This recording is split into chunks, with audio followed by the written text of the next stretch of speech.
Oh wait, no longer greatness has arrived. Welcome to the Trophy Room, a PlayStation podcast made by the players for the players. I'm your host, Joseph, aka Mr. Badbit, and it is here where me and my best friend Kyle talk about the latest, the greatest in all things PlayStation. Of course, you can listen to the show wherever you get your podcasts and on YouTube at the Trophy Room Show. And if you like what you hear, please consider dropping us a 5-star review over on Apple Podcasts. You can pop us a follow on Spotify and rate us there as well. We're so close to hitting 300 reviews on Spotify.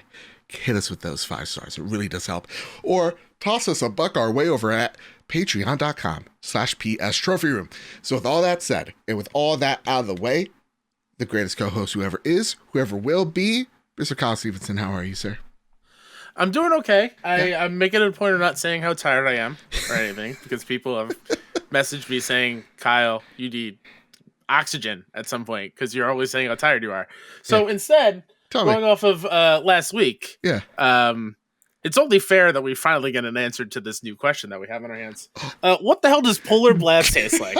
So No I have way. here, I went out to Walmart after work today. I thought of this at work. Oh my I was like, God. you know what would be a good bit? Let's start the show with some Polar Blast review of Hawaiian Punch. Please. Shockingly, if you don't know what Hawaiian Punch comes in these days, it's like a gallon jug. It's gigantic. I was going to say, is that the only size? Take the only size. Wow. Guess how much this was at Walmart. How much? No, take a guess. Actually, $5. $2.19. Oh my God, that is cheaper No than some wonder water. kids have diabetes. You know. And soon All right. you look at that. Oh, I'm really interested. So the shocking thing is on this label, Yeah. it says natural and artificial citrus flavored. When you think of the polar caps, do you think of citrus fruits? I can't. I think of bitter, No. cold, and frostbite. Exactly. I don't think of orangey zest. All right, here it is. All right. Very blue. It's very blue. All right, we're finally getting these answers we need. Uh-oh.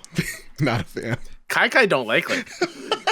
Kai don't like it. No? It's like melted orangey, like medicine almost aftertaste. What a lie that is, because it comes in blue and you're tasting orange. Exactly. Why is it citrus? Why is it called Polar Blast? Many questions. Why are you putting natural citrus and artificial citrus? Exactly. Just one or the other. Just say corn syrup.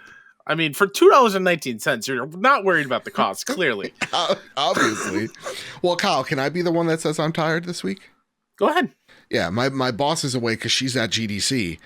And Why am I still drinking this? I'm sorry. I don't know why. I don't know. And it's syrup. And it doesn't go down smooth. Ugh. So I've been doing a lot of work by myself at the new gig. Mm-hmm. And it's a lot of work, you know? Yeah. And I want to be like self-sufficient so that she could come in next week and go, okay, Joseph, this is where you really messed up. And, you know, that'd be nice. Yeah, get it done and over with kind of thing. Yeah, exactly. Just rip the Band-Aid off. Just tell me I'm useless. That was like a few weeks ago when my boss was out with the stomach bug, I guess. Yeah. And I was still learning everything in 2 days without her and feeling like I have no idea what I'm doing. Just survive. Just survive. And then afterwards, tell me what I did wrong. And then we'll move past it. Yeah. Just rip the Band-Aid off. Exactly. And that's literally like I'm going in the same exact mindset. I'm like, I know I'm not going to get everything right. So like, I feel like I messed up in a meeting today, but that's fine.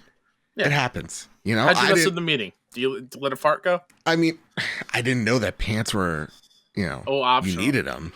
Oh no, the pants are required, not optional. Pants are optional. Yeah. Optional.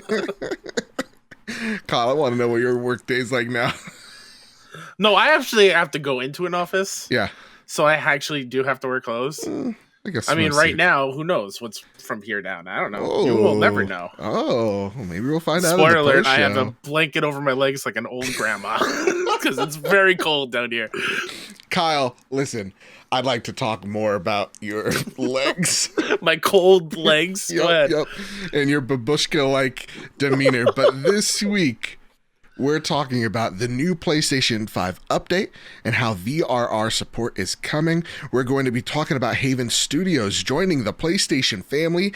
And did Microsoft just leak out Project Spartacus at GDC? All that and more. But before we get into it, of course, big heads up, y'all. I just took a look at the numbers. All right, I checked them all twice like Santa. Spotify, we've been killing it. And that has to do with the new review system that they put in place. So if you do listen to us on Spotify, we'd very much appreciate dropping us a 5-star review over on Spotify. And if you're not a Spotify user, first off, I endorse the product. I like a good Spotify. They get my playlists right. I find cool songs every day. I love it. That being said, hop on over to that app. All you have to do is listen to a minute of the show, or you could just like scroll to the very end. It counts and helps us. And rate the show 5 stars there, or you can rate us 5 stars on Apple Podcasts, which greatly helps us as well. We have been cracking the top 100 video game podcast charts each and every week, and I want it at the end of the year that we're topping the top 50 each and every week. So let's do it. That's the mission. That's the goal. That's the goal post. Trophy room to the moon. That's right, baby. Put us on that base. Put us on that base, Newt. Yeah. That's a really deep The only cut. cryptocurrency we need, the trophy room. The one single voter for Newt Gingrich got that reference. All right. Now it's time for our Patreon pitch. Of course, this month we wanted to do something a little special, but Patreon would not let us. So our post show is talking about some bonuses that we can do this month to help reward you, the patrons, because listen, it's your generosity that gets us here. We just paid one of our bigger bills this year, and it's all because of your generosity over at patreon.com/PS Trophy Room that we don't have to worry about keeping the lights on, keeping the show running. It's the reason why we look so good, we sound so great. And I want to thank our platinum producers Todd Burowitz and Toxic. Toxic. I want to thank our gold members Spam and Bam and Too Soon, Gavin Gottfried, Jose Jimenez, Jedi Master Ren, Metal Kirby, Awesome Dave, Robbie Bobby Miller, Shrubbles and Bits, and Chaotic Monkey. I want to thank our Silver Plus members Hyde and Deutsch, Naka Chaka. That was really quiet this time. Marcus O'Neill. Oh, it's just right. JB the Purple Monkey, Jedis Von Metal, Tim Olf, Justin Rodriguez, Cypher Primus, Captain Logan, Todd Roper, Brenton Zachary, K Grimm, Rick Arrington, Dewane Raksha, The Good Sir, Trucker Sloth, Mr. and Mrs. Nasty Boots, Drellis, Foolish Fuji, Andy Daynell, Kevin Mitchell, Kevin Diaz, Manx Visia, The Lord Corgi, Elo 2032, Stephen Flesh, Jinx the 12th, maybe even the 13th by the end of this episode, and Bubble Boy N7. Thank you all so much for keeping the lights on and keeping this show functional each and every week. You know, it's the reason why we are, to me at least, the best PlayStation word podcast. to describe it. Yeah, PlayStation, you know, the Trophy Room of PlayStation podcast. It's functional, says the New York Times. It's functional. All right, Kyle, it's time to square up the news. First bit of news that needs to be squared up is from Callum Jones over at PS Lifestyle, and Callum writes, new PS5 system update includes UI, party chat, and accessibility enhancements. The next system software update for PS5 and PS4 is rolling out globally today. Sony has released patch notes detailing all the new features. The company says the PS5 system update includes, quote, fan-requested features, end quote, after being tested in beta. One fan-requested feature that has made its way onto the platform with today's system update is the ability to create and join open and closed parties on both PS5 and PS4. Open parties will allow players to join friends without an invite, whereas a closed party will still require an invite. As for exclusives on the PS5 system, UI enhancements have been made to game base and trophy cards. Accessibility features have also been improved, like a mono audio option for headphone users. PS5 players in the US or UK will be able to test a new feature with this latest update. Now on to improvements to the PlayStation app. The patch notes confirm the ability to create and join open and closed parties on the console. In this press release, Sony also touched on the future of system software updates for PS5. It has been announced variable refresh rate is heading to the platform in the quote-unquote coming months. Hideaki Nishino, senior vice president of platform experience, said, quote, on HDMI 2.1 compatible TVs and PC monitors, VRR dynamically syncs the refresh rate of the display to the PS5 console's graphical output. This enhances visual performance for PS5 games by minimizing or eliminating visual artifacts such as frame pacing issues and screen tearing. In an update, the new PS5 system update has been released, but it has been launched alongside a fatal error. The console's PlayStation Network online multiplayer component is now no longer working. With PS PSN offline for both PS5 and PS4 owners. Man, that polar blast is really getting me. The PS5 system update made several changes to the console's online functionality, including its party chat system. However, it is unclear why it being rolled out has affected PSN and forced the PlayStation Network offline. For the time being, players are stuck with messages in online games informing them that they, quote, can't connect to PlayStation Network, or that, quote, connection to PlayStation Network has failed. Similarly, always online games such as Gran Turismo 7 have been forced offline too, with players not being able to jump in while PSN continues to have issues. So yeah, PlayStation Network has been experiencing some fuckiness. This is reason why this is story number 1 on the list. It looks like everything's fine now. I don't know if this update had really anything to do with the reason why PSN was down, but you know, I mean, a lot of things were down. Yes. Like, when I came home, YouTube wasn't loading on my Apple TV thing. So you know, just to break the fourth wall here, I think earlier today, Joe Biden, it was like 4 p.m. right before his sundown syndrome kicks in. It was just like, hey, y'all. It's true. When it's past 5, he wants his supper. He wants his soup. He's like, hey, y'all, listen, things are about to go down. Russia just like made a vague threat about hacking everybody. So every corporation in America, buckle down. Shit's about to go down. And yeah, I've seen it from PlayStation. Even Microsoft says they could have been compromised. Discord getting on today with this call. I don't know if I'm still frozen or not on the video end. They're good for me. Good. So, you know, everything's been a little wonky.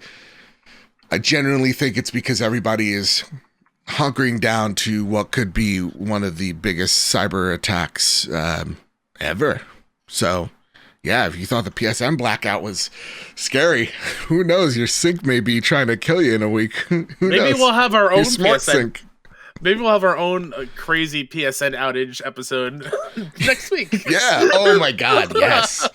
Oh, it's about time we have our fireside talks. All right, I'll grab some aluminum foil and I'll make the helmets. Yep. I'll send you one in the mail. We'll be good to go. It's gonna be great. That said, though, you know, the hacks aside, the PlayStation 5 UI has needed work, and this isn't the biggest update in the world, I think. I mean, you say it needs work. I think it looks fine. It's been fine. Just we need to switch from the holding down the PlayStation button to just pressing the PlayStation All right, button. first world problems over here. Listen, I got these thumbs. I want to put them to good use. 5 more seconds of going over to the power it's button. Inconvenient. It's inconvenient. I don't like it. But real talk, a step in the right direction. I know a lot of people really wanted the VRR stuff and are really bummed they can't have it. But how do you think of the improvements thus far with this little update? It's fine. Yeah. I mean, this seems like any other update. I don't use the party system. Same. So like that bad. Doesn't. It's whatever. Trophy cards, cool. Mm-hmm. Exactly. There's not much more to add to that.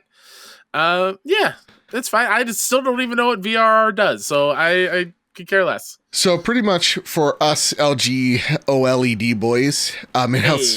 Hey, what up? It helps smooth the images around you that you're looking at. So you know, like things are going to look less jagged. It's kind of like something you won't notice until you notice it.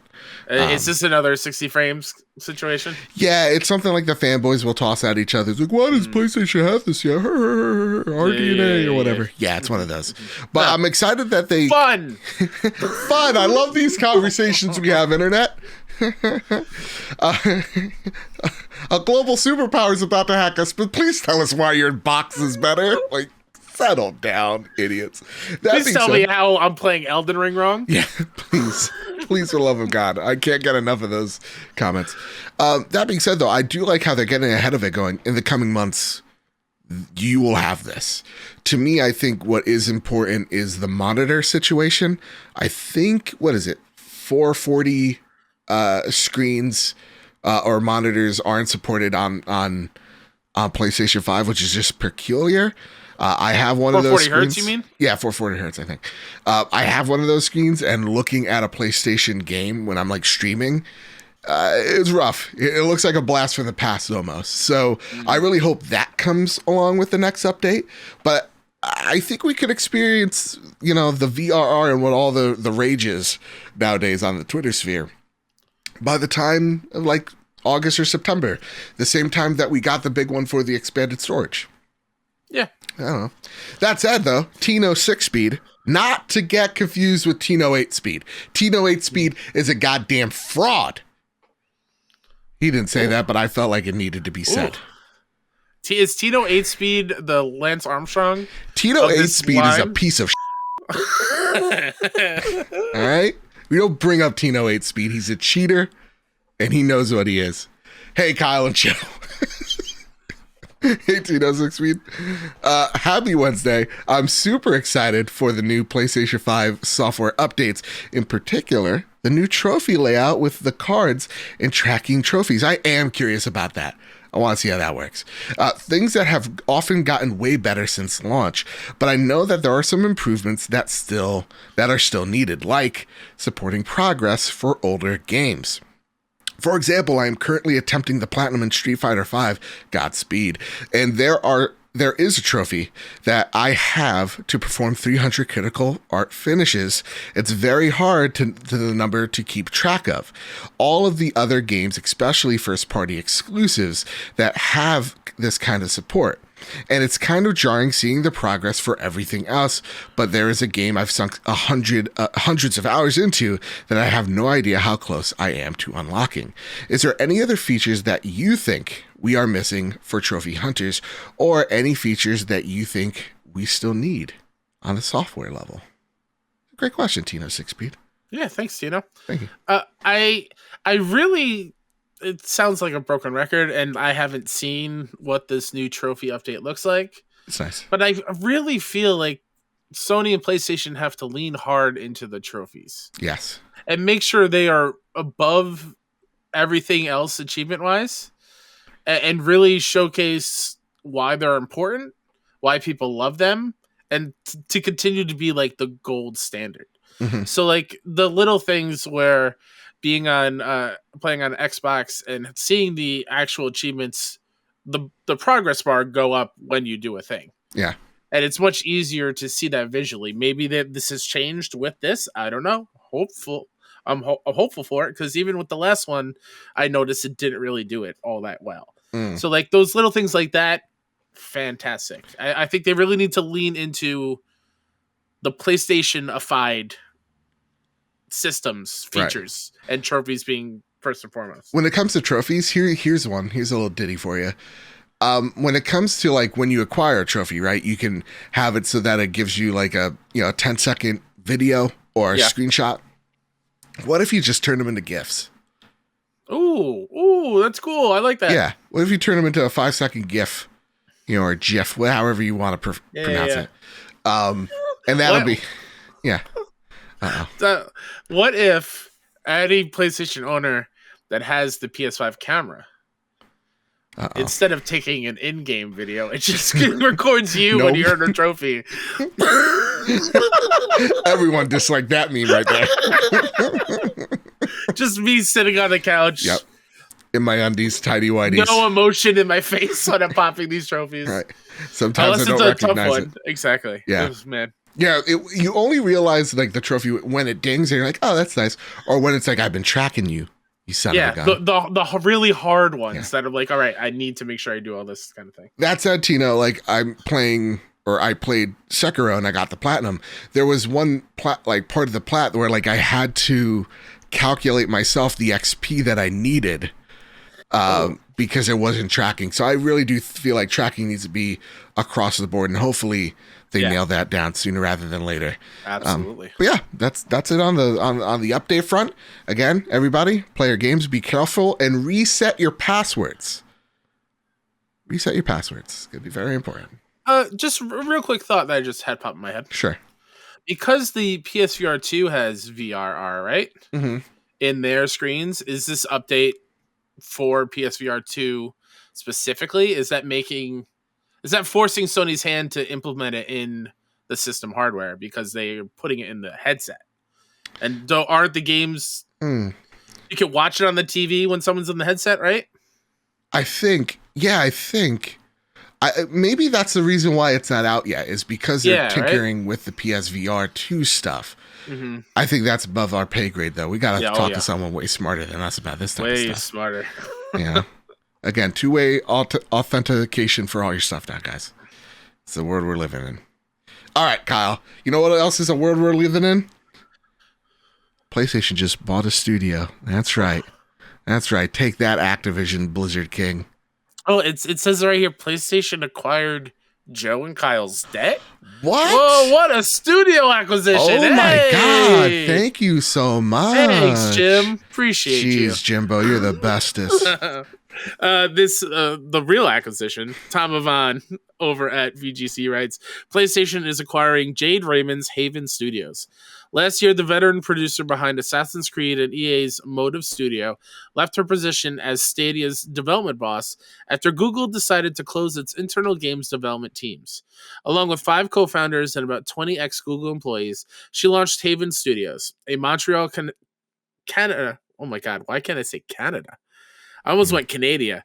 Montreal, Canada-based outfit whose first game is an original IP funded by PlayStation. Quote, Haven Studios is an emerging studio with an exceptional team of talent, and we're delighted to welcome them into PlayStation as our first game development studio in Canada, said SIE CEO Jim Ryan. The studio's focus on creating an original AAA multiplayer game will not only flex the power of PlayStation 5, but will further expand upon the diverse catalog of gaming experiences that can only be found on PlayStation, end quote. Haven currently employs over 60 members of staff and will become the 18th PlayStation Studios member. Today's announcement described its debut game as, quote, a new live service experience for PlayStation built upon a systemic and evolving world focused on delivering freedom, thrill, and playfulness, end quote. The title, which is presumably one of 10 live service games Sony plans to launch by 2026, will also be released for PC, according to a recent studio profile by Le Devoir. Quote, joining PlayStation Studios provides Haven with the creative freedom and unparalleled support to focus on building the highest quality games, said Haven CEO Raymond. We're excited to have the opportunity to collaborate with and learn from all the exceptional PlayStation Studios teams. We intend to fully embrace the incredible capabilities of the PS5 to create new worlds that inspire players and allow them to connect in new ways, end quote.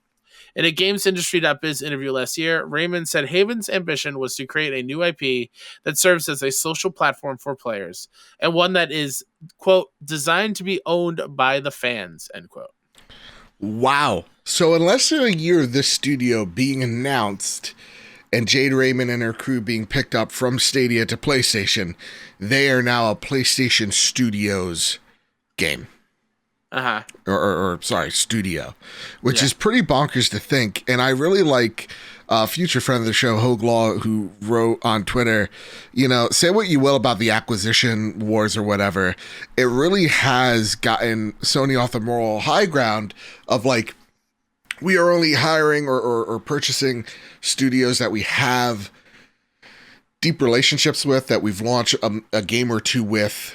Now it's making them take more risks than ever when it comes to these acquisitions. Though a little pushback saying that they've had personal relationships with Jade. She used to be at PlayStation before at EA. So I think there is a personal connection of these people know each other. These people know how they work. And I think this acquisition is more of, hey, come join the team yet again. Also, just a little update from Tech Radar, because a lot of people were concerned because this is a live service game. Like, you just read that quote, it spells this is a games as a service.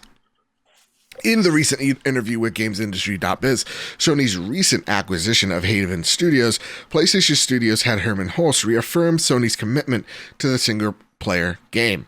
Obviously, this is his quote, we will always carry on making these single-player narrative-based games such as Ghost of Tsushima, Last of Us, and Horizon Forbidden West, Hulst told the publication, but you've spotted correctly that we have invested in live service games because that's incredibly exciting for us. And it allows us to build bigger and larger worlds. It allows us to create really meaningful social connections between players. So again, this is Sony diversifying. Doesn't necessarily mean they're ignoring what put them on the map last gen and what is continuously putting them on the map this generation. That said, Awesome Dave writes in, do you think that Sony originally planned to purchase Haven when they first started working with them? Or was there something, perhaps one, Awesome Dave, you're just like Tino 8, just like all the rest of them. One banger of a pitch that Haven gave PlayStation that made them realize that they had to lock them down. Kyle, what say you, man? I think it's smart to go into every kind of decision to work with a company as a way to like, can we make this long term? Mm-hmm. Right? I think that was definitely in their minds when they worked before being bought out, be saying, hey, Haven's game is going to be a PlayStation exclusive kind of thing. Yeah. I think it's smart to go in with expectations down the road, purchasing as a whole. But yeah, I don't know why now, before anyone has even seen anything. Obviously, it's further along than what I think. Right. It is. I mean, we saw the artwork, I think, was tweeted out, which looked cool. Artwork, and if you go into their website, you could click little portals and enter different like virtual little worlds. That's cool. So it's a cool little like tease of what's to come. To me, I don't know how far along this is. Like maybe did Stadia let them take their project and kind of a good call. Go to PlayStation, but like this is also PlayStation going, listen. And actually, Matthew Kennedy, I love this question so much. SIE, this is what he wrote in. SIE must be impressed with what Haven is working on to nab them with 0 games under their belt. However, they're located in Montreal, and the refundable tax credit rewards creative arts and especially gaming. Did this play a key role into the acquisition? Stoked to hear your thoughts. Matthew Kennedy, you nailed it.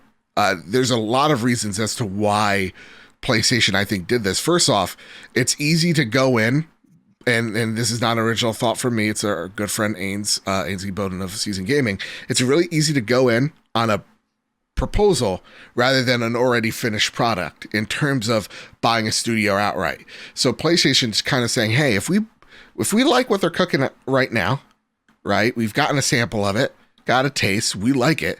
We can invest in this studio. Right now, Montreal is a hub for game developers, game makers. There's awesome tax incentives if we go to Montreal as well. Why not just make a hub here? This is a really smart idea for us. And I think that is one of the major roles is like, if you take a look at Jade Raymond and her pedigree with the franchises that she's made, you're taking a look at Assassin's Creed, the beginning ones, and Watch Dogs, right? And you're kind of going, okay, these are some notable franchises. She has had her fingers in EA Motive and in her hand at Stadia for whatever that is worth. Maybe since she has that business savviness, we bring her on as well in a more of an executive-like role. As people start aging out, we could bring Jade in, deeper into the PlayStation ecosystem since she knows how to make franchises. I think there's a lot of things at play here, personally. But I really think it's PlayStation liked what they saw that they could get in for cheap, and all those tax incentives. This is going to be a relatively easy purchase for PlayStation to make, even if they have 0 games under their belt. If that makes any sense. Sure. Famous Seamus writes in, does PlayStation buying Haven make you more excited about their upcoming game? Kyle, what say you? I don't know. Same. I want to say no. Purely on the fact that the more I learn about this game, the more I'm realizing it's probably not going to be something I'm going to dig. And the reason I say that is because at the end of the article was their ambition to create a new IP that serves as a social platform for players and one that is designed to be owned by the fans. To me, that screams metaverse. That screams NFT. That scares me. That screams the new PlayStation Home, where you're just. Doesn't scare me as much. I mean, if it's like, you actually own in a house in PlayStation Home and it's yours. Right. It's only yours. like kind of thing.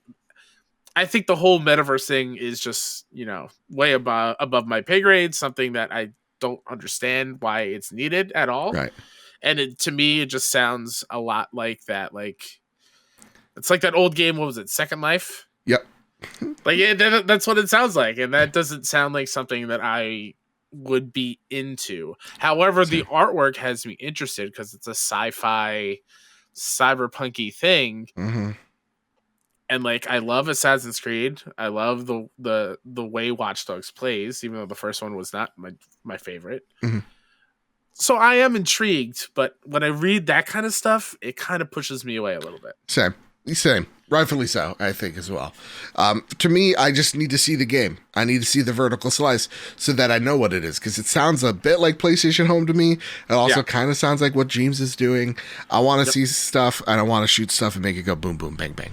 Yeah. I'm a simple man with simple pleasures, The Muffin Mon writes in, do you think PlayStation will also acquire Deviation Studios? Much like Haven, they were announced as an initial partnership with PlayStation to make their multiplayer game. I think they already have acquired them, and I think it is only a matter of time until we see that. Do you think that's when we see that game, they'll announce that they've been acquired? No, because that game's further along, or am I thinking Firewalk? No, Firewalk. Firewalk's further along, right? Because we know Deviation has expanded, and you only expand if you've gotten an influx of cash. Sure. We also know that PlayStation, back in February, they talked about them acquiring stuff, and they said that they've already have acquired stuff and that they would announce it further along. So I think when it comes to like Haven, they don't have to disclose the price, though. It's probably got it for cheap because they're building the studio from the ground up, similar to like the Initiative. And when it comes to Deviation, they're building that studio as well from the ground up with Call of Duty vets. So to me, I do think a lot of these places that they have partnerships with, they have probably already have not just the seed money, but a somewhat guarantee inside some form. And I think PlayStation is more flexible on taking these bigger risks because they have to at this point in order to kind of play catch up with the rest of the gang, like Tencent and Microsoft. But Joe, let's be real. Let's say it with me. Okay. PlayStation wants to acquire, or should, Ember Labs. Ember Labs, yeah. I fudged that real bad. You did. I did real bad on that one. But yeah, Ember Labs needs to be high on that list. Come home. Please. Come to Papa. And then after that, I'm good. Like, you could acquire whatever you... Whatever's gravy. Ember Labs would get me more excited than like a Square Enix or like a God forbid EA. Like, yeah. And here's the thing. This is what I really love. Like, they're building studios from the ground up. They're infusing their culture with these teams. They're buying the studio for the studio, yes, not the studio for the IP. Yes, and I really dig that because yes, there is way more risk, and there is, again, you're infusing it with the DNA. It's kind of like the Nintendo quote from a few weeks back. It's like, we want studios to have Nintendo DNA, and not to speak ill of Xbox because I think their acquisitions have been perfect. Oh yeah, but to say that Xbox's culture is the same of Bethesda's and is say that is the same with Activision. To think that, for me, does an Activision game feel like an Xbox game? No. Like, to me, I like the synergy that we see with the PlayStation studios, and I think it's the reason why people jive with them so much. So that's why I love these smaller purchases, and dare I say, the more organic purchases. And I know that's a keyword that everybody likes to throw around, but Jesus Christ, they're literally funding these studios from the ground up. It doesn't get... You don't go to Whole Foods, you know what I mean? There's no buy a cow.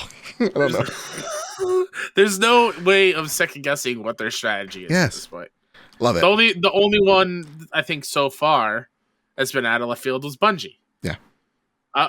Every other one, for the most part, has been these studios that have worked exclusively with them. Like, it just makes sense. Last question. This comes from Drellish. Are live services a guaranteed success for Sony, and how will it influence our gaming behavior? What are the risks, if any? I don't think they're guaranteed. Like, this could very much fail. This could very much flop. And we've seen a lot of games come out, and with live services, we're going to talk about Gran Turismo in a minute, limp out the gate. Yeah. So I don't think this is a guarantee. Drop off the face of the earth. Yeah, and the risks is they lose a lot of money and a lot of time. So, all right, Kyle. Here's the next one. Have you seen this? Have you heard about this? This comes from Push Square. Take it away, sir. Sammy Barker writes, did Xbox Game Pass execs just out PS5 and PS4's rumored PS Plus reboot? Shock face. Huh? Put in the thumbnail. Yep. Microsoft's published a corporate puff piece praising its Xbox Game Pass business model. The lengthy roundtable discussion featuring Xbox bigwigs Phil Spencer and Sarah Bond has been released to coincide with the Games Developers Conference. And the content is much that you'd expect. A lot of talk of percentages, numbers, and graphs trending upwards. The general gist, if you don't have 22 minutes to spare, is that subscription models increase sales, improve engagement, and diversify players' tastes. With all this apparent success, it's only a matter of time before other platform holders follow suit, and Bond perhaps knows more about PlayStation's plans than the rest of us. Quote, subscriptions have lowered the barrier for entry and created a whole new market and love for games and gaming experiences that otherwise wouldn't have existed.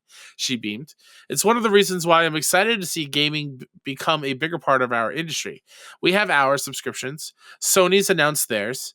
And I anticipate other platforms are going to do the same because it's so good for both developers and players, end quote. Fair enough, Sarah. But to our knowledge, Sony hasn't announced anything. Now, there are a few explanations here. It's perfectly possible Bond simply made a mistake, which is fair enough. It happens to us all the time. It's also plausible she's referring to existing subscriptions like PS Plus or PS Now. Or potentially, she may have mistaken rumors about Project Spartacus for some kind of official announcement. All of the aforementioned are viable explanations. Giving her position, though, it's also possible she may have some awareness of what PlayStation's got cooking behind the scenes and believes it's already been announced. Okay, so I brought this in. This was like a last-minute thing. I've seen a lot of people talk about this. This one's pretty quick for me, at least, Kyle. Yeah. No, Sarah Bond came out there. First off, they're very much grooming her to be the next head of Xbox. Mm-hmm. And it's awesome to see. I love when she's on stage. It feels real. Everything that she says feels organic. Throw that word out there. And it's awesome to see her and Phil share the stage in what is, let's be honest, it's a fluff piece. They're only going to say stuff that's nice and cool about Xbox, right? Yeah. But I think, Kyle, I think people are reading too much into it. When they say Sony has announced theirs, they're talking about PlayStation Now, right? Probably, yeah. Because you're not like a CEO or CFO or whatever, and you don't know what your competition is doing. Exactly. Like, she's the head of Game Pass, I believe, if I'm not mistaken. Someone will yell at me in the comments about it. So, like, she obviously knows what her competition is doing because she literally runs, that organization. So you got to know what your competition's up to. So yes, do I feel like she knows what's happening behind the scenes? Yes, but she's also referring to PlayStation Now as well. Yeah, I'm with you on that one. I don't think she would make that mistake and say that Sony announced theirs because she knows something already, like for a fact. Or like forgot that they've already, whatever it is. I think it was just like a normal phrase, and she was probably referring to PS Now or PS Plus. And that said, we have to be days away. Well, yeah, I mean, eventually, right? All due time. I mean, that's the thing. In March, we've been spoiled. What, 2 state of plays? Yep. Within a week of each other? Yep. So there's been a lot of already talk from them. Or at least a platform to talk about new things. Yeah. So I don't know when the next one will be. Yeah. I don't know. I know for certain that, in wake of recent events, everything has been pushed back, both logistically and announcement wise, because there are bigger things that are happening than just games. Mm-hmm. And I feel like we're now starting to see PR kind of trickle back out slowly but surely. They don't want to offend folks and all that. So I think I think that time is coming soon. I think it's either days or weeks away. I think we may know it by next week, and I think we may know it. Well, I think we'll definitely know it by the end of April, but I don't think Sarah Bond's the one that's going to give us the wink and the nudge. I think that's more Shuhei. Sure. Yeah. Or who's the Xbox leaker that leaks all PlayStation things? Yeah, Special Nick. Yeah, it's going to be him. Almost got in trouble with Special Nick. I hope he didn't take her quote in offense. But Special Nick, listen again. You're always, all the Xbox era folks. Are you so causing beef when I'm not around? I'm not causing beef, Kyle. I would never cause internet drama. You know me. Special Nick and I are best friends. We have a special relationship of we know each other's existence, I think. Okay. Yeah. But like if you were at like some party, you would see each other across the room and point and nod. And I would point and he wouldn't know me. Gotcha. Okay. I've stared at him from afar. As you're doing the thing with like the drink in your hand with that little tiny straw in it, and you're with your tongue trying to get the straw in your mouth. That one's for the ladies in the video version. All right, Kyle, listen, let's get upset. Let's get outraged. Let's get mad about Gran Turismo 7. You ready? Sure, the road rage is real. Ryan Leston over at IGN writes, Gran Turismo 7 reduced in-game rewards and fans are fighting back. Gran Turismo 7 players are hitting back following a recent nerf. A recent update saw Gran Turismo 7 rewards drastically reduced, forcing players to grind even more to get enough credits to purchase new cars. The update came under even more fire following the introduction of controversial microtransactions, which cost up to $40 for a single car.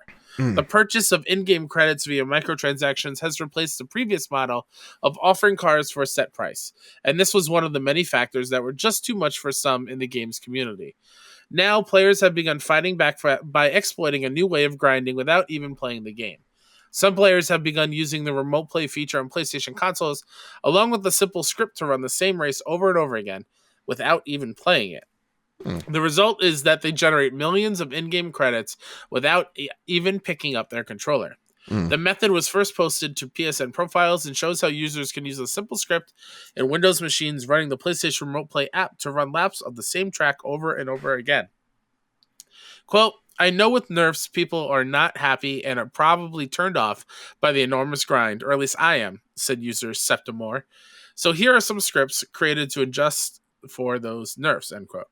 Allowing players to leave their console running the same race all day, the script can apparently earn up to 625,000 credits per hour and have netted some users a staggering 15 million credits per day, a cost of $120 on the PSN store.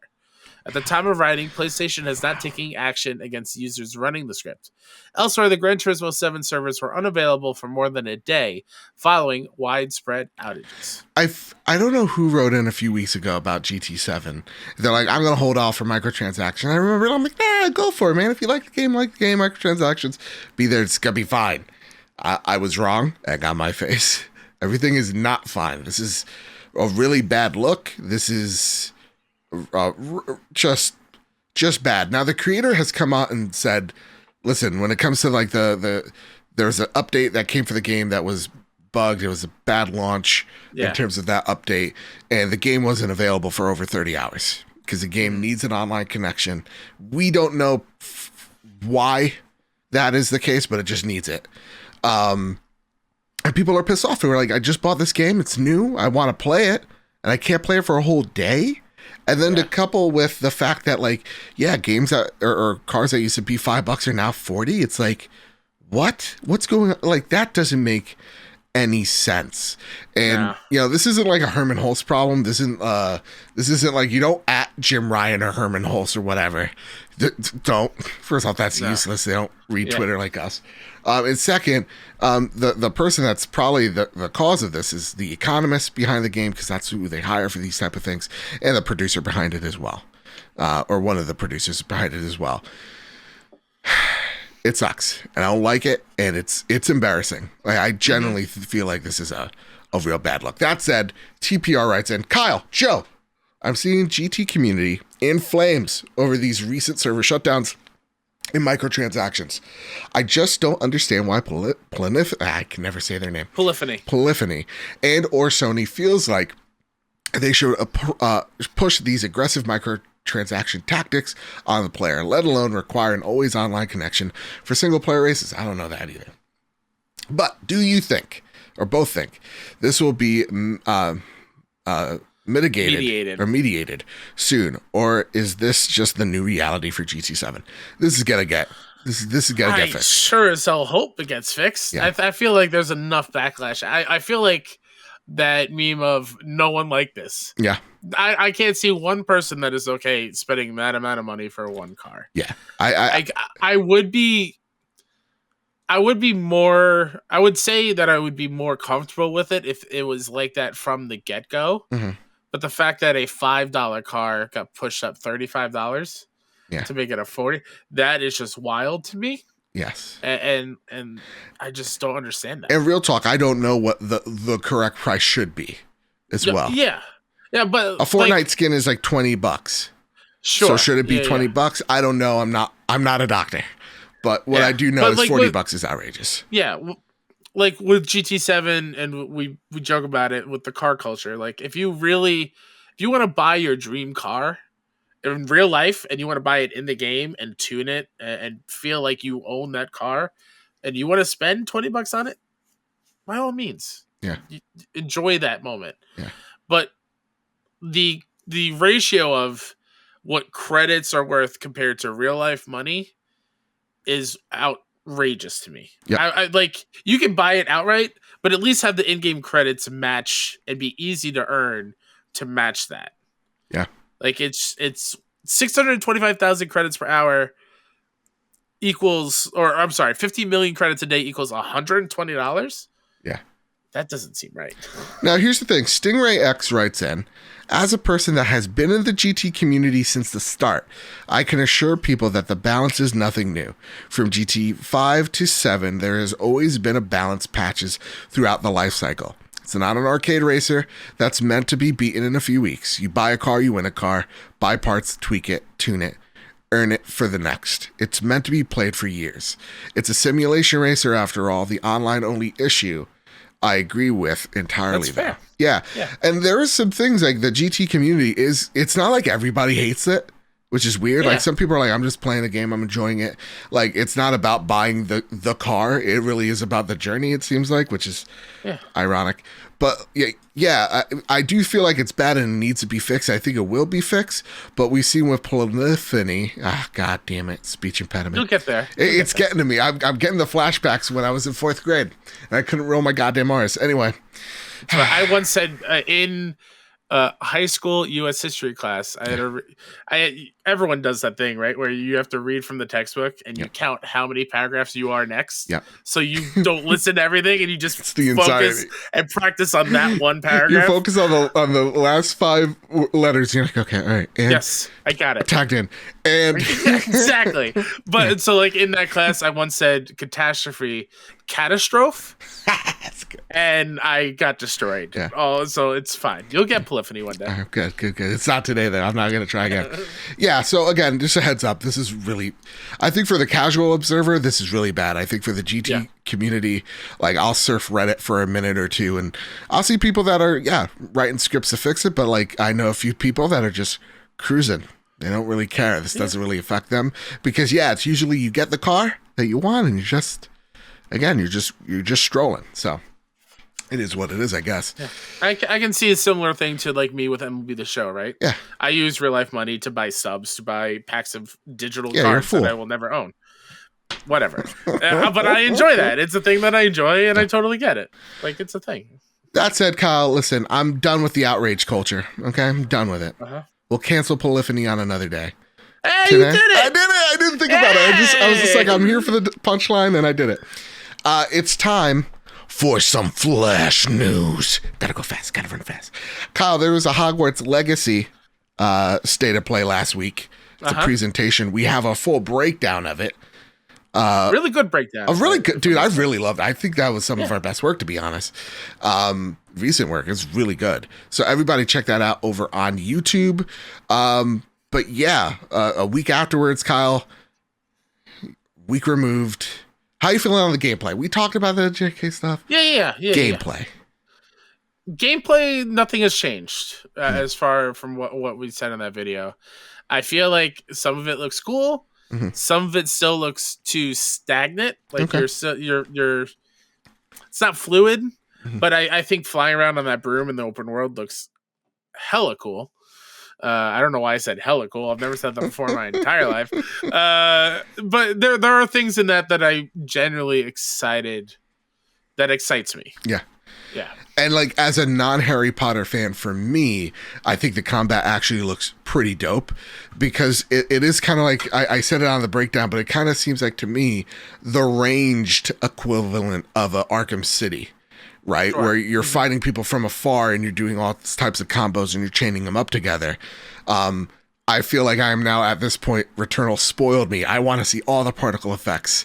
I want to see all the bibbity bobbity boops coming out of that wand. Yeah. Like that looks awesome. The game, like the manner, like the way the cloaks move, the animations just looked really, really awesome. And as someone who is not a Harry Potter fan, nor even close to being a stan, I'm actually really curious of trying this game out. And this would be my first Harry Potter experience. So like for me, I looked at this going, I really hope we have this on our fantasy league. Kyle, do we have this on our fantasy league? We do not. Ah, damn it. Now we give that away. We give that away. We have a full roster. And so okay. like we have to choose to drop something. And I'd rather wait for a big showcase to see if anything sneaky is announced. True. And like I agree, but we have time. It's not coming out anytime soon. You're right. But like what if they snipe it from us? Then they snipe it from us. It's fine. But like I don't want them to snipe it from us. And also like the way I also think is like how people are going to actually review it. Sure. You know, that is another thing. Yeah. Like we talked about it on this week's Cast Co-op. It's like, how are people going to actually going to review? Like I can imagine the Kotaku piece right now. Sure. You know, so yeah. I will say I'm not going to take credit for this idea. Something that would be super also, cool. just so you know, if you heard some Hispanic parents yelling, it's my family. That's my parents. It's my parents. Oh, it's yours? Oh, wow. You turned Hispanic over the week. Okay. I did. What was it? An idea for this game that would be super cool. It's not in this game. I don't know anything about it. And I saw it on Twitter. I can't remember the Twitter user that said this, but since it's a WB property, can you imagine if this game had the Nemesis system and every wizard you beat in a duel comes back and says, not this time, I've learned a new spell, and like remembers those interactions and remembers those wizard duels. Like that'd be super cool. Oh, what's all this then? And they come out of the woodwork. Like the orcs in Mordor. That's right, mate. Blimey. Oh boy. All right, that's enough of that. We liked it a lot. Again, go check out our video breakdown of it if you want an in-depth take. But yeah, I really liked it. Also, we have like on Cast Co-op, we have a really great conversation about weaponizing audiences and communities for the good and for bad, and where outlets should kind of fall on situations like when it comes to Hogwarts Legacy or even Moon Studios. So a really good conversation, and it's frankly one that you're not going to hear anywhere else. It's really good. All right, Suicide Squad delayed. That's Cast Co-op on Season Gaming. Suicide Squad delayed. All right, we get it. I'm a big shot. All right. Suicide Squad delayed to 2023. This is a quote from Rocksteady. We've made the difficult decision to delay Suicide Squad Kill the Justice League to spring 2023, said the creative director of the studio, Stefan Hill. I know the delay is frustrating, but that time is going to make the best game that we can. I look forward to bringing the chaos to Metropolis together. Thanks for your patience. We all take your time, Sefton. Yeah, take your time. It's now official. Now, it was a leak. I think Jason Schreier said it. He did. Or somebody. He did that it was going to be delayed, and I was going to wait until an official confirmation of that. So it's official. Cool that we have a time frame. Yep. It's not just 2023. It's spring. So yeah. I'm excited. Take your time, Sefton. Take your time. I'll be ready. Dude, I'm going to be playing, Gotham Knights. Oh, yeah. I'm going to be busy being Batgirl kicking ass, man. Oh, well, I'm Batgirl. No. We already decided this. And No. You picked it and just said, that's it. That's it. It's done. That's no one's going to be Robin. It's decided. Yeah. It's decided. All right. No one wants to be Robin. No one. I would say no one wants to be Red Hood, personally. Really? I don't want to shoot guns as a hero That's true. in a Batman universe. That's It true. feels like cheating. I'm still gonna be Batgirl. Anyway, Epic Game. I hope in that game you get to like duel. Like, we're both Batgirl because obviously yes, she has the best costume. Epic Games and Xbox raised $36 million for Ukraine in one day.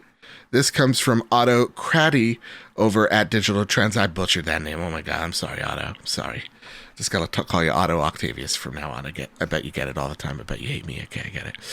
Epic Games announced March 20th that it would be committing all of its Fortnite proceeds to the numerous humanitarian and organizations operating in Ukraine until April 3rd. Just 10 minutes later, Xbox announced it would be doing the same for all of its net proceeds for Fortnite. Just a day later, it's clear what can happen when two gaming titans partner up together for a worthy cause. Epic Games announced that the two companies have already raised $36 million. Awesome. Very strange that PlayStation didn't get in on this. Yeah. Very strange. Mm-hmm. But awesome to see Xbox, awesome to see Epic take initiative, raise money for a good cause. And when you go, why didn't Epic Games do that? The latest season is called Resistance. And it's about like the whole thing is a war field. It becomes very obvious. There's no way they could not have done this, to be honest. Here's a big one. Here's a big one. I changed literally right before the show. CD Projekt's next Witcher game kicks off a new saga and is being made with Epic's Unreal Engine. This comes from, and Kyle, I'm going to embarrass you. For months, you've been saying Tom Ivan. Yeah. Tom Ivan over at VGC. Tomato. Ivan. Hey. Ivan. Polyphony Digital. How about that? You son of a gun. I got my face. The studio announced on Monday that the open world title is being built with Epic Games' Unreal Engine rather than the proprietary Red Engine, with powered previous Witcher games and Cyberpunk 2077.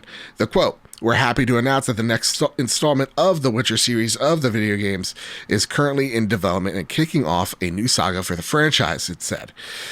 It's also exciting that we're moving from the Red Engine to Unreal 5 and beginning a multi-year strategic partnership with Epic Games. It covers not only licensing, but the technical development of UE5, as well as potential future versions of Unreal where are relevant. We're closely collaborating with Epic Games to developers with the primary goal of being able to help tailor the engine for an open world experiences. This partnership will last and is agreed to for a 15-year period with the option to extend. And the CEO, Epic CEO Tim Sweeney, said the deal, quote, "Epic has been building UE5 to enable teams to create dynamic worlds at an unprecedented scale of level and fidelity. We are deeply honored to be for the opportunity to be partnered with CD Projekt Red to push the limits of interactive storytelling and gameplay together, and this effort will benefit the developer and community for years to come." Apparently, it's not a wolf; it's a lynx. The medallion. I have no idea what that means because I didn't beat Witcher 3. I know, shame. I got midway through. I don't know what happened. Life. So, I'll wait for the PS5 update. Don't yell. I'm so confused. You just said that. Is he not called the White Wolf of Riveria? Well, again, I don't know what happens at the end of Witcher 3. Who knows? Saying he changes animals at the end of the game? Maybe he dies. Maybe he retires. Oh, yeah, maybe he hangs up the Witcher, sword to be with Yen. It's so weird to me how I saw that logo. Yeah. I was like, oh, cool. It's the wolf. And now you saying it's a lynx? I know. Blows my mind. Yeah. I can't wait to play it, beat it on PlayStation 5 to see the next gen version of it, because I enjoyed it so much. I remember playing it on Xbox One. That's, I think, the reason why I stopped, truth be told. Because I was like, this is really supposed to push the Xbox One X, and I don't really see it. All right, I'm out. I'll play it on PlayStation when it's out, whatever. And so, yeah, no, this is the next saga in the series. I know that they have or had beef with the original writer, so I don't know what this entails. But I'm excited to see a new chapter of the Witcher, universe being explored. potentially. Yeah. Mm-hmm. Hey, Kyle, you added this part in. Yeah, just real quick, Ghostbusters Spirits Unleashed was announced from Ilphonic today. Asymmetric multiplayer 4v1, busting ghosts as a team. That's cool. And somebody is the ghost, playing as the ghost. So that's super cool. Ilphonic made Predator Hunting Grounds, as well as they did Friday the 13th, right? Yep. Yeah, so those style of games, if you dug those, especially if you like Ghostbusters, looks rad. And then also today we learned that one of our favorite games of 2020, Tell me. 5 Dates, Ooh-wee. which is a FMV, That's right, completely shot and filmed within the pandemic, the global condition, where you're online dating with other characters. Found love. Remember, I found love. Oh yeah, I also have found love in that game, and it's getting a sequel called 10 Dates. So this is gonna be We're really up in the ante. real clever there. But yeah, that's super cool. I'm super excited about that. I wanted to shout it out. Does it come with a console? Yeah, Nice. yeah. All those F&B games usually come everywhere. Sweet. Yeah. All right, Kyle. Are you holding on to something? Unfortunately, this polar blast that's not been drunk. Prepare the drop. Here are the latest deals and deals coming to the PlayStation storefront.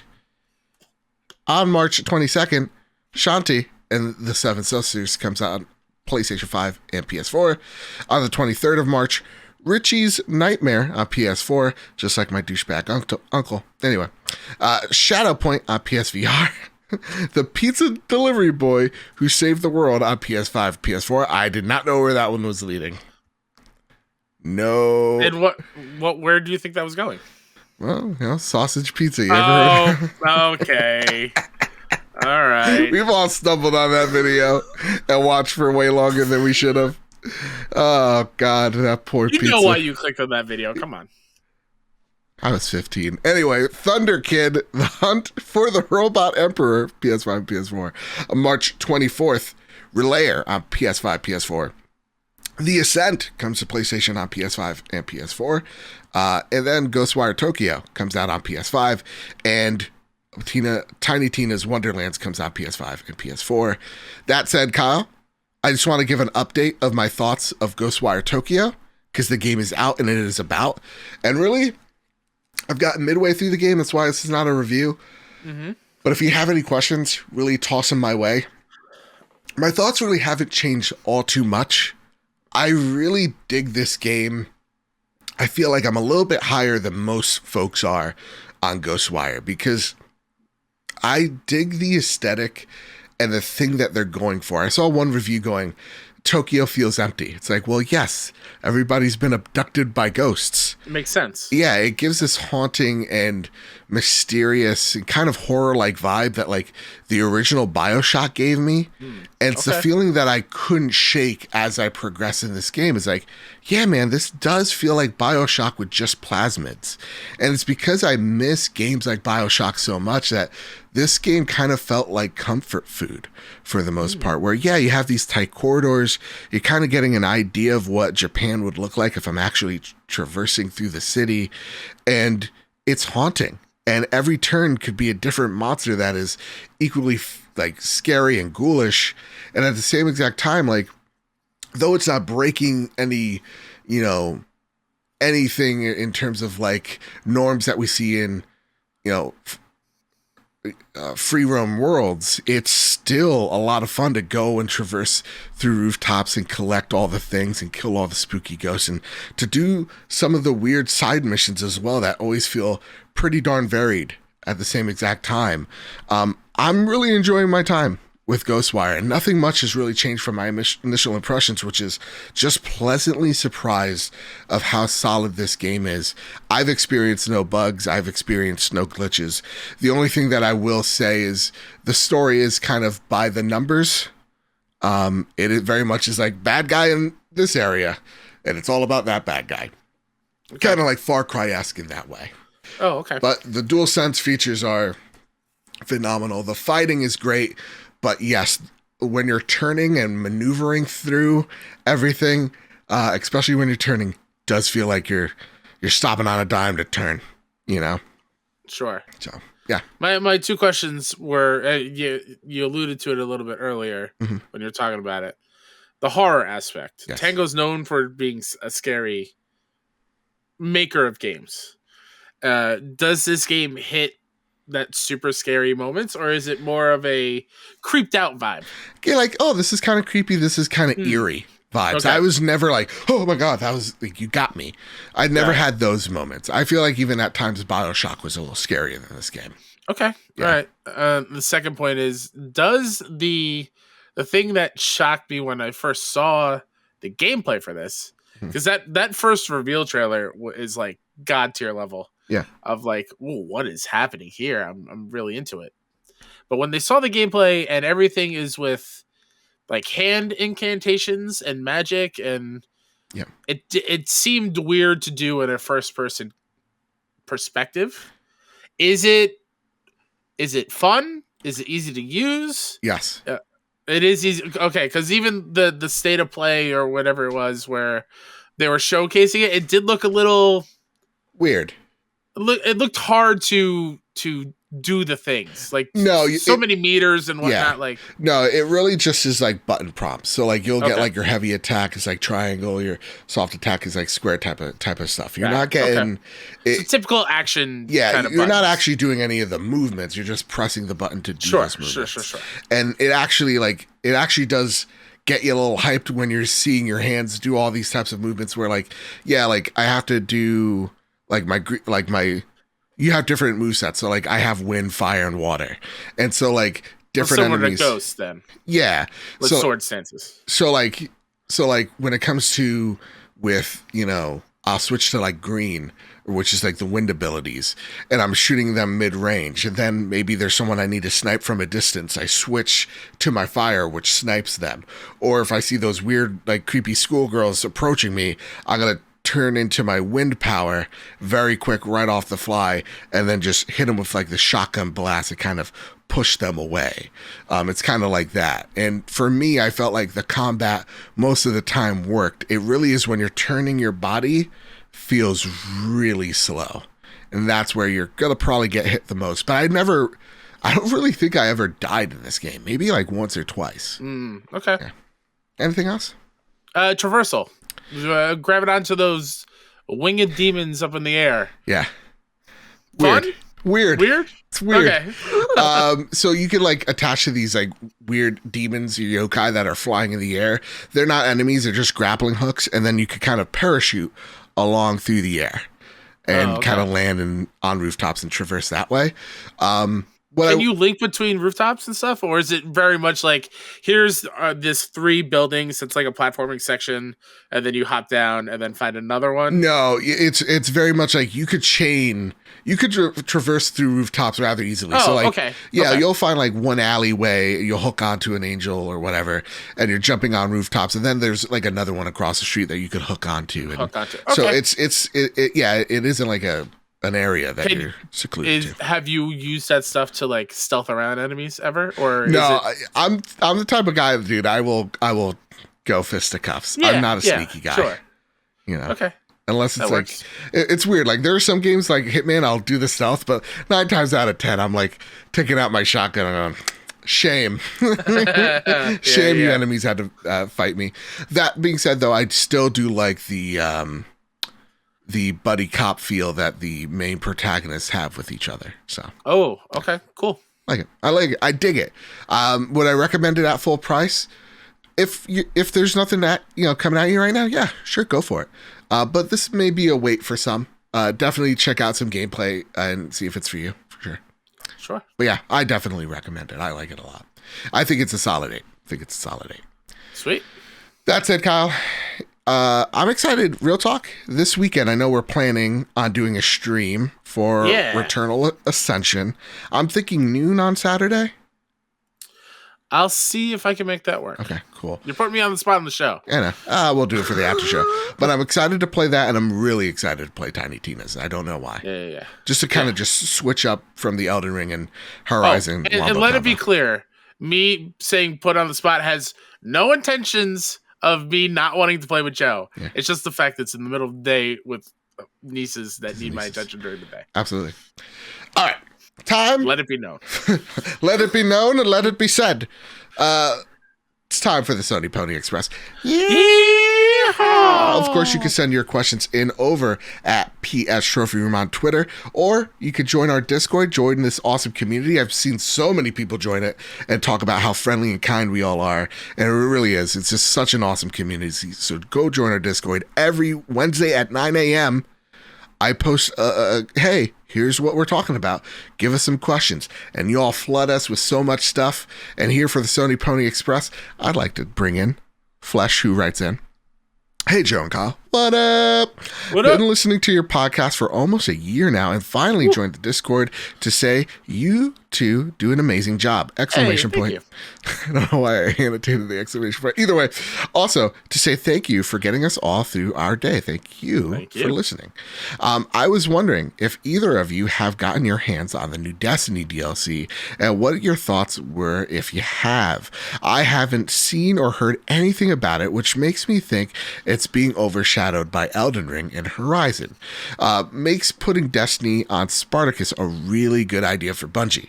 Lastly, I'd like to thank the community for all the warm welcomes on Discord. See? Yeah. Look at that. See, join the Discord. I didn't even plan that. You put No. the questions in this time. Yeah, I did. Okay. So I have not played Destiny. I have not, but from what I've heard and people that have dug into it, they say it's the best expansion yet.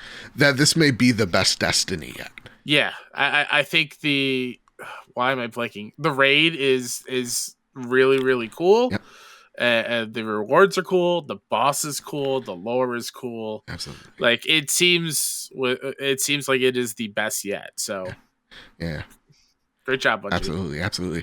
And if you want a good Destiny podcast, you could go over to The Last Word. Our buddy Lord Cognito and Ty Guy Travis and Ebontis host a weekly show where they somehow talk hours on Destiny each and every week. And yeah, I mean, here's the thing, and I feel like we let social media get a hold of like the quote unquote conversation, because you're right, no one is talking about Destiny on social media.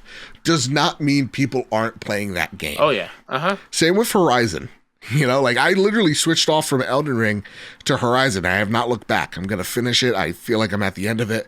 I'm going to go for it. Just because people aren't talking about it that much on social, don't mean a thing. So yeah, that being said, Flesh, thank you so much for the question. Yeah. Because I do think I should go back to Destiny soon. And I feel like I've also heard this is the DLC to do it. I was also getting that itch because I want to play a first person shooter like really badly, but we got Tiny Tina's in a few days. So like, you know what? That's going to fill that void. I feel like I'm going to stream it on Friday. I'm going to play with a few followers. How about that? Oh, Destiny? No. Tiny Tina's. Oh, okay. Yeah. Yeah. Cool. Dewani Raksha writes in, with the absolutely runaway success of Elden Ring, if you were Sony and God of War was ready to go, would you wait till next year to release it so that it could win Game of the Year awards? Because as it stands, I can't see anything beating Elden Ring this year, regardless of its media, fan, or developer voted. This is what I could do at this stage. Sony still has a couple of big multi-plat games on track for this year: Gotham Knights, Harry Potter, and spring to mind, as well as Horizon Forbidden West, and that has already come out, GT7, was good for a few days before they made complete greedy decisions that have really hurt the score on Metacritic. They also can't produce enough consoles to meet the demand, so there isn't really going to be any huge benefits to the hardware sales by getting this out this year. Great question, Dwane. I really love this one. Because to me, it's like, this is the true question. It's like, does Sony really give a shit about the Metacritic? Or the Game of the Year stuff? Yeah. Like, are we at the point where devs and just publishers, are they viewing the Game Awards as Jeff wants it to be, the Oscars of video games, and make sure that their game is in contention that year, and whether or not releasing it later puts them in a better position to win an award? And does that really mean much to Sony? Does it matter at the bottom of the? Because if you think about it, God of War in 2018, a perfect game, and I'm not here to hear any naysaying. I'm not going to change your mind. I agree with perfect. And then they came out with Spider-Man, and we all said that year, man, if God of War didn't come out, Spider-Man would be our game of the year. Mm-hmm. They're two stellar games, and I think some of my favorite games last generation, Spider-Man being, I think, one of my favorite just open world games ever, my favorite superhero game ever. So I really think it's like PlayStation's probably counting the beans going, how well would this thing sell? I think that's what they're really going for. It's like, how will it sell if we put it out in September? How will it sell if we wait till February? Mm-hmm. I don't think they care too much about the game of the year. I feel like they care about the Metacritic and their reputation there, but I would like it where it's like, yeah, Elden Ring, Horizon, and God of War all out there for game of the year. Starfield as well. Let's not take anything away from Xbox. Yeah. Everybody's very excited for Starfield, and even there, I'm like, wow, everybody was really hyped for Starfield until this open world game changed the way how I feel like a lot of people perceive how they want their open world games, you know? I think even on a much smaller scale, PlayStation looking at, hey, look at the year we had. Yeah. Let's have a year of Horizon, God of War, lesser extent like Ghostwire, Forspoken, whatever else is coming out in the later half of the year. Like, let's talk about the year that we put out. Yeah. Like a historic year when it comes to games. Like when we think of 2018, we think of the year that we had of all those games that we were playing. It's probably the best year of gaming. Yeah. Honestly, I know maybe up until 2020. 2020 was pretty good. Because you got Final Fantasy VII Remake, which was great. Last of Us Part 2. Last of Us Part 2 was great. Ghost of Tsushima is one of the best games I've ever played my whole entire life. Yeah. Demon Souls, Miles Morales. Which kind of sucks, because when I think about games like Horizon, I do put it up to Ghost. When I'm thinking about Elden Ring, I am thinking about Ghost. Like, I'm just like, these open worlds are great, but man, Ghost is a shit. Like, look at the dumb smile I get on my face. God, I love that game. It's so good. God, this guy's so awesome. I'm sorry, what was your point? Nothing. I don't even remember. I feel like I was Pam from The Office. Remember when Jim gets to ask her out? She's like, "Sorry, what were we saying?" Yeah, like, yeah. The Green Gorilla writes in, with March coming to an end and spring right around the corner, what are your most anticipated games for the next 3 months? And what are your favorite from the last 3 months? I'd pick Lego Star Wars and Sifu. Ooh-wee. I think I like to say ooh-wee now. It's what you think. It's like, ooh-wee. I get it from Rick and Morty. I don't know why. It's like ooh-wee. Lego Star Wars, 110%. It looks so awesome. I think it comes out in April 7th, too. I believe you're right. Yeah. Can't wait to be Mando. I'm trying really hard not to say MLB The Show. I'm really trying hard. You're looking right now. So I'm looking up some games that are coming out that have definite release. What would you say is your favorite from the last 3 months? Oh, Horizon, hands down. Yeah, I'm right now. I haven't beaten Elden Ring yet, but I'm close to the end in Horizon. I do prefer the open world in Horizon. And yeah, I was gonna wait till you asked me what I've been playing to get into Elden Ring stuff. But. And I feel like there's a good discussion to be had on Elden Ring. Like I feel like it's an amazing game and it'll win Game of the Year, and I have no problem with it because it's all subjective. It's not my favorite From Software game though. Like I could kind of say this by and large right now, it's not my favorite. Yeah. And like, is it over? I'm not going to say, is it overhyped? No, because I see a lot of people getting into it, and that's all that really matters to me. It's like people seeing the same love that I have for this, and that's important.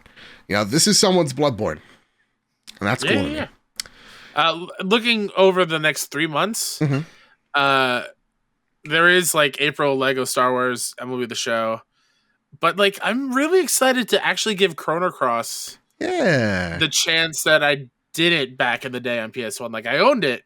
Maybe played a couple hours, and then, big dumb kid that I was, just played something else. Like I played Madden or something, or I did my homework, like instead of really diving into it. So I'm excited to get another chance to play it. All right, dope. Yokai writes in, curious to know what you guys are looking for. Curious to know if you guys are looking forward to the Callisto Protocol. I know it's off topic, but I just wanted to ask, since Glenn Schofield has made a few tweets recently. Glenn, I'd like to have you on the show so I could gush about how much I love Dead Space and how much I can't wait for Callisto Protocol. Please reply and call me back. The biggest question I have for that, it looks cool. Looks awesome. How is this related to PUBG? Because it's in the PUBG universe. Yeah. Is that just a thing just to like brand it to something, or is there PUBG lore? You know, you'll probably find there's PUBG lore somehow. Oh, you're picking up a frying pan at some point in that game. Oh, absolutely. Oh God, yes.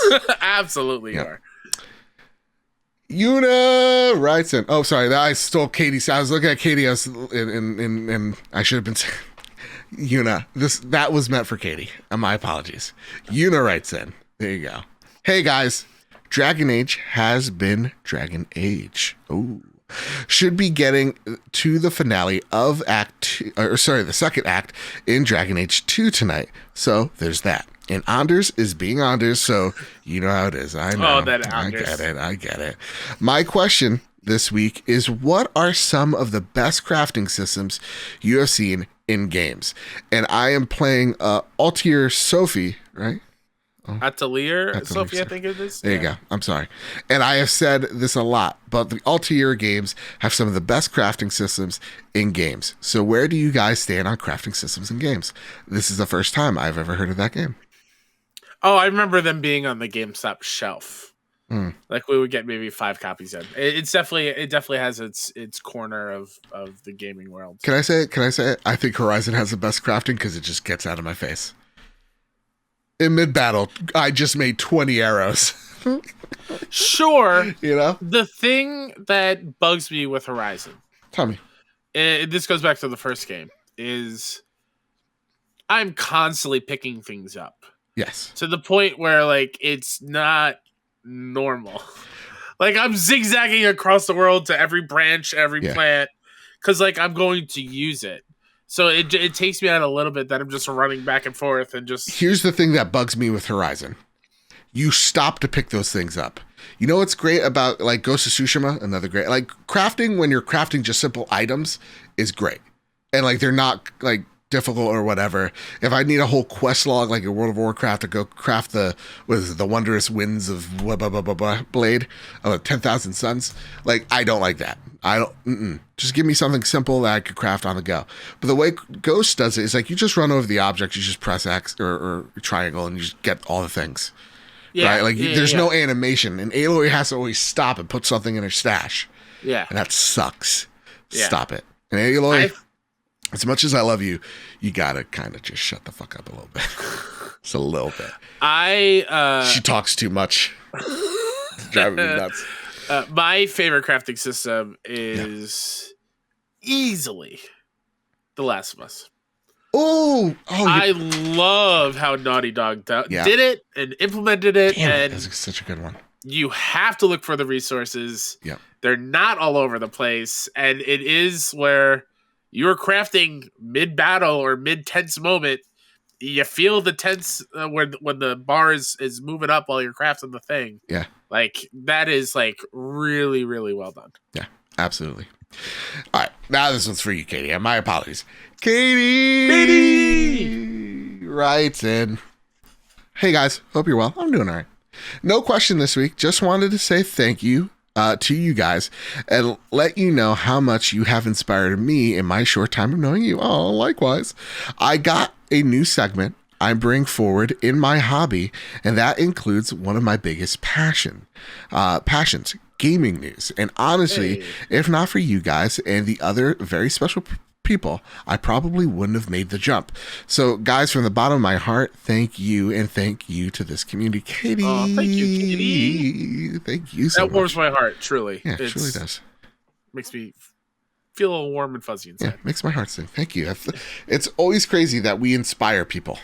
Yeah. I'm just a dude. Yeah. I put one sock on at a time when I wear socks. Ask what, not why. Oh, sorry. Yeah. I've been so slow on the uptake and like on such a delay that I've been doing that all the time. So I apologize, Shao. I've been doing that a lot this episode. What? I have no idea. Just cutting you off as you begin the next sentence. I'm finally catching up. It's okay. I almost made a joke referencing my accident at work a few weeks ago. But like the moment's gone. All right. So I don't know if you know why I brought it up. Fair enough. Ask what, not why. Dearest Trophy Nation, in the recent episode of the Xbox Wrap-Up by friend of the podcast, Captain Logan. See, Captain Logan, you got a shout out, all right? Enough is enough, Captain. Cease. I'm the captain now. He discussed how he planned to support the developers of the upcoming Hogwarts game. He said he planned to purchase the game and also take what he paid to donate towards a nonprofit that supports the trans community. What a freaking amazing and encouraging idea. He also admitted of being in a place of privilege to be able to do so. Yet another admirable perspective, as some of us in the gaming community may or may not be able to buy a game and donate to an organization. It's just got me thinking. One, everyone should be listening to the Xbox Wrap-Up. All right, so, listen, we promote too many Xbox shows. We promote too, but fine. Captain Logan's a great dude. And two, what other ways do you think gamers can do besides boycott a game to give back and give in some way to the community? P.S. Not even in the Xbox ecosystem, and Captain Logan's insight into the gaming news every week is very delightful to listen to. He also points out that Bobby Kotick is a piece of shit, rightfully so, and should be fired a few times, of which I thoroughly appreciated. P.S.S. This is not a paid advertisement for it sounds like it is though, Jose. But real talk, if you love yourself, you'll start listening to the show. You're a loyal listener. Jose, ask what, not why. Jimenez. Okay, so here's the deal. I like that. I'm going to do the same thing. I'm interested in this game. I'm going to buy it. I'm going to then give the proceeds to probably the Trevor project. And yeah, it comes out of a place of privilege. I'm able to do that. Not a lot of people are. And again, I'm all about not yucking someone's yum anymore. If you love Harry Potter, you should love it. You shouldn't let this person have that power over you. At the same exact time, if you have the ability to do some positive good, go out there, donate. And I think that's appreciated. Again, we talked about this in the Cash Co-op episode we did, and I'm promoting it so much because it is such a good listen, where it is like, no matter what you consume, no matter what device you go on, it's not a black or white issue. Everything you have or everything you consume has a little yuck in it. It just depends on how far zoomed in you want to be on that issue. Right. And I feel like oftentimes when we get to see situations like what we're seeing now with Hogwarts, we are very easily to get on our podium and text on our iPhone that has been mined illegally via slave trade in Africa, put together by, pretty much slave conditions in Foxconn where they have nets so people don't kill themselves, to then ship over to you so that you get to tweet from Twitter, a place that also has some very weird logistical issues as well, or ethical issues as well, about how uncomfortable this awful person's opinion is. Like, if we want to zoom in that far and that deep, we can, and we're all we are guilty of having things that we don't want to identify the privilege it is to have these things or how these things were actually made. And when you get into the deep, troubled history, whether it's Disney now or Disney 40 years ago, or when it comes to the troubled nature of Warner Media, and you should just take a look at them for just a second and their ideas back in the 40s. Like, you can just take a look, and depending on how far zoomed in you want to be, you'll find out that you should be living on a farm somewhere in the middle of the woods, because nothing is going to be perfect. And I feel like people need to recognize that privilege. So like when I see people from Fanbyte Media go, yeah, we don't like this, so this is what we're going to do about it, they should also come with the disclaimer of, yes, we are also owned by an organization called Tencent, that is a governing body of China that also has extremely disgusting views on LGBTQ folks. And I would like that same energy applied. That being said, and this tangent will be put away, if you have the ability of doing something good, go ahead and do it. And just also mirror back of, yeah, look, I get JK is not the best person, but I also need that these developers pour their heart and soul, and you can obviously tell that they love the thing, and the product looks good. So that's how I'm going to be comfortable with purchasing this product. If that makes any sense. Yeah, I had that same idea last year when it was first announced. I think I talked about it on the show, and then I think shortly after I said that I was going to buy it and then donate the same amount to a trans charity, I think is when the game director stuff came up, which also kind of the level designer. The level designer, and I think I kind of backed away from that. But that has popped in my head a couple of times of like, yeah, I really do at the bottom of my heart want to play this game, and even though it's like, and you're not a bad person for wanting no, that's not what I'm saying. That's not what I'm gonna say. It's just like I know that is not the best way to go about it is by donating money. Yeah. It's kind of like for lack of a better term, it feels selfish as to myself. Sure. Like, yeah, I can play this game, something that I don't want to blah, blah, blah. But like, it is a good reason. Yeah. It does some good. So that's a very valid reason out there if you're on the fence. Yeah. To me, she's always going to be a billionaire. So it ain't going to hurt if I give $60 for people who need, Sure. Any day now, or $70, because Hogwarts Legacy for next gen is $70, and everybody's really upset about it. What with tax, right? 75. Nobody's I remember at GameStop, it was always 65.16 in New York State. All right, brand new game. So 76, 77. Any day now writes, question for the show. First off, I would like to say thank you for not spoiling Forbidden West. You're welcome. You're welcome, of course. I am about 3/4 way through Zero Dawn and absolutely loving it. Sweet.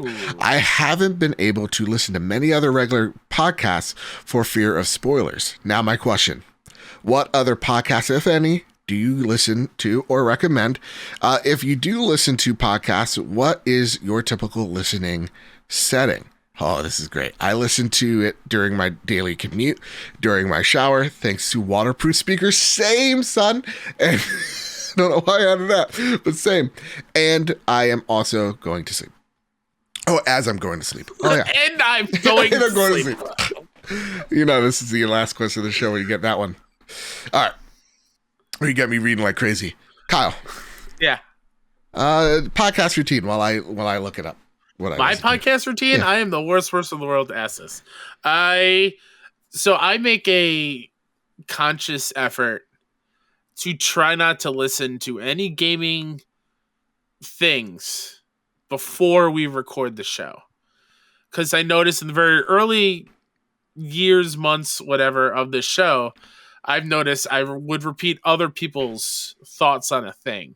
And always attribute them, of course, but I don't want to have that ingrained in my brain. I'd rather come with my own views on everything. Yeah. And so that after we record, I'll listen to that week's show. But even then, like now that I'm working and my commute's a little bit longer, not a big fan of it. I have to get back into the routine of downloading podcasts to listen to.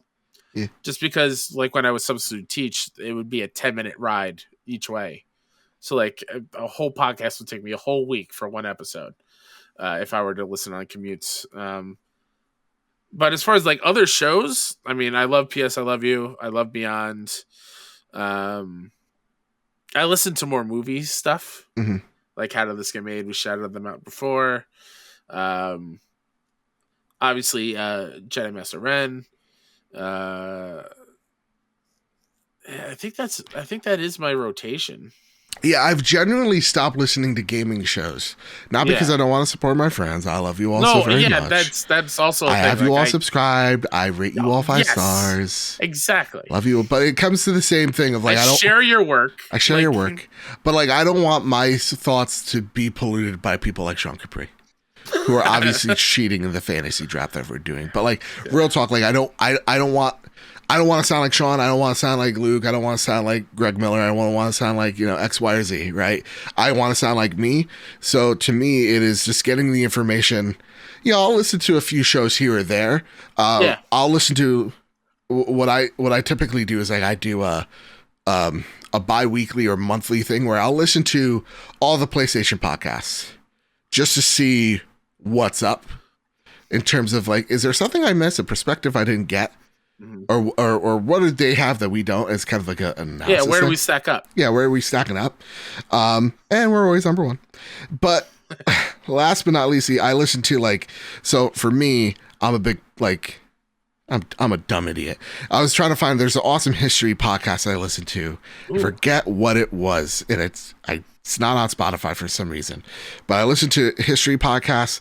I listen to Left, Right, and Center, which is a political podcast where they have a Democrat, a Republican, and an independent, and they're all talking about the issues of the week. And it's awesome because you get to hear all three perspectives, so you kind of get an idea of where things kind of are, ideology speaking. And then I listened to Sway, which got me in the door a few months ago when she interviewed Bob Iger. And ever since then, I was like, I'm in. I really dig this. It's like you're pretty much learning about all these different facets within technology and entertainment, and I really dig it. So I'm also that's a podcast that I listen to. It's really boring shit. Yeah.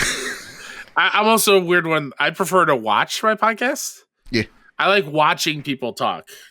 Like hearing them is I lose a little bit of that. I don't know why. It's weird. Yeah. Also getting into audiobooks. That's my go-to. Yeah, I gotta get into that. All right, Kyle. That's it for the show. Kyle, that's been the trophy room this week. I think it was pretty solid. I think this was a good week. Yeah. Oh, it was a good week. Kyle. I concur. All right, Jerry Seinfeld, calm down. What's up with airplane food? Kyle, when do you have to shut out? I was going to try to do the voice. It's not happening. Myself, Mr. KSF on Twitter and everywhere else. You can follow all the indie game coverage that I do over at 61indie at 61indie.com. That's SIXONEINDIE, as well as podcast services everywhere. We got some news coming out pretty soon, so go check out those socials for the cool stuff that's happening. You can find the show. And you can find me over at Mr. Badbit. You can find the show over at PS Trophy Room on Twitter. You can find the Trophy Room wherever you find your podcast service of choice. And it really does help us out if you rate us 5 stars on your preferred platform, or just share us out. Like, share us out on the Twitters, share us out on the Facebook, share us out on the TikToks, or whatever is the next thing. The Friendsters, whatever you can, get us out there. More ears, it really does help. With all that said, with all that out of the way, everybody, love y'all. Keep your wits about you. Keep hunting and keep playing PlayStation. See you guys. Love you. Don't buy Polar Blast Hawaiian Punch. It's not good. Just buy the regular one. Sure.